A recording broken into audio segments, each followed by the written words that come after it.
Welcome to the video, and in this one we'll be taking a look at how you can take $500, put them into VeVe NFTs and profit even during a bear market. So without further ado, let's just go ahead and dive right in. We are on the Ecomi Wiki website, but before we start, I just want to say I'm not a financial advisor. This ain't financial advice. Always do your own due diligence. This is entertainment and educational purposes only, but let's go ahead and dive in. So we are taking a look here at the Amazing Spider-Man 194 comic. And this one kind of stuck out to me because it's really cheap. And as a matter of fact, you see the common and the uncommon literally the same price. Now, this is something I haven't bought into, so full disclosure, I don't even own this, but it did catch my eye, and I did look at the IRL version of this, and it is the first appearance of Black Cat. And as you can see here, you notice that the 9.6 sold for 1,500 IRL. Now, there are 1,000 of those, so obviously it's going to be a lot less. So in this case, I may actually take a look at possibly the uncommon, but I do like common covers because those have, you know, in my opinion, a lot of people, seek out those common covers IRL in real life. And so I do like to associate the NFT with that as well. And how I kind of collect the 9.8 quote unquote, or maybe even the 9.9s is I take a look at actually possibly getting into the low mint common covers. And I know that was an area of controversy when Comets and Crypto and Cherry Charts introduced their grading system, but that's something I called way back, that comic collectors would come into the app, create their own grading systems, and that's exactly what happened. So I wasn't actually surprised to see that at all. And at first, you know, people were definitely skeptical, but I think over time we're going to see some of a meta form, and it's really cool. Everybody keeps posting those slabs, and we keep seeing more comic collectors come into VeVe and post those cool, you know, 1%ers or, you know, those slabs, if you will. And I literally think just moving forward, it's just going to be a part of the daily process for a lot of collectors out there. So with that being said, even Sleepin', has his own grading system or ideas he's brought forward to the community as well.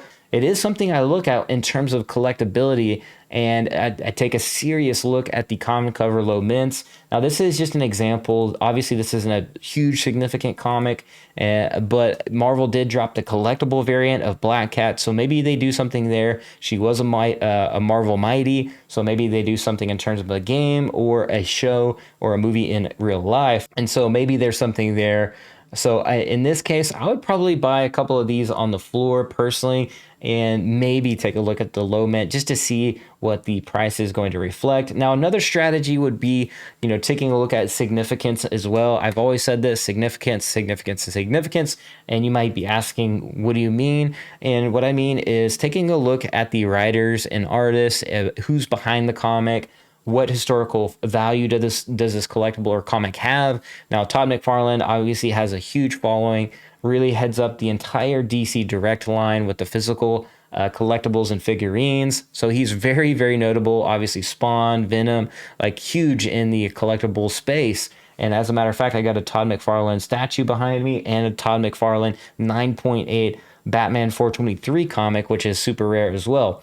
So that being said, you could have bought two of these down here at around the 250 price, doubled your money, because it did go up a little bit, and the listings are looking like they're going back up now that the price of this comic has kind of gone up. But so maybe some people here might take profits. I'm not sure. We'll just have to wait and see as far as this convergence is concerned here. But that's a way you could literally double your return there. On an investment, is doing stuff like that, looking for undervalued, you know, comics. Now, this was a secret rare cover, so that's why this one went up pretty quickly, and in just a matter of a span of a week. Two different strategies, two different styles, and really there's more than that as well. You could take a look at taking a look at significant comic covers that are undervalued, or maybe they're around 80 gems or so, and you buy a couple of those or 3 or 4 of those. So there's a lot of different strategies here. Now, this is a first appearance of Puma. Now, you know, I don't know if much about that character, or if it's a super popular one. I've never seen Puma in anything, but it is a secret rare. There's only 600 listed. It's only 82 gems. That's something that could be there. It might pump just for the sake of pumping and being super low edition run. So yeah, that's something to always consider. I'm not a big fan of that strategy per se, but it is something to take a look at, because every once in a while you'll get those like subgroup of people that, you know, create their own little groups or whatever. And so anyways, that's something to pay attention to, if you will, is what I'm trying to say there. Those are pretty much the main strategies I like to look at. The other stuff is just pretty much splitting hairs and things like that. Here's another one, first appearance of Morbius. He just had his movie, which didn't do so well in the box office. It didn't really help his case out here in the comic book world, but it is something. It's only 5 gems, and so this is something I might take a look at as well as I'm browsing through this comic book library. But I like to look at comics when the market is low, because the comics always have those historical values where the characters originated from originally in real life. And then I start to look at the collectibles as well. But I just have a slightly different strategy in terms of collectibles. I look at various factors like, you know, is there a following in the VeVe community behind some of these collectibles? Does this already have historical value? What's been the performance of these collectibles in the past year, even during the dips? So I do approach collectibles similar, but I don't go too aggressive on the low mints with collectibles. And I know a lot of people did in the past, which I did say caution to that, because with collectibles, it's a different story. And while I still think there's going to be grading and there's still going to be people that kind of seek those out, it's not such a more popular thing to grade these collectibles than it is for the comics. The comic books, I could see the case there, but for the collectibles, it's a kind of a little bit different dynamic, if you will. These are all my just opinion and things like that. So I'm interested to see what the market does. Another tool I like to use is cherry charts to kind of see what these collectibles in comics are doing on the fly. So what I did is sort by the biggest movers of the day or the past week, and you can see that some of these have done like 100% returns.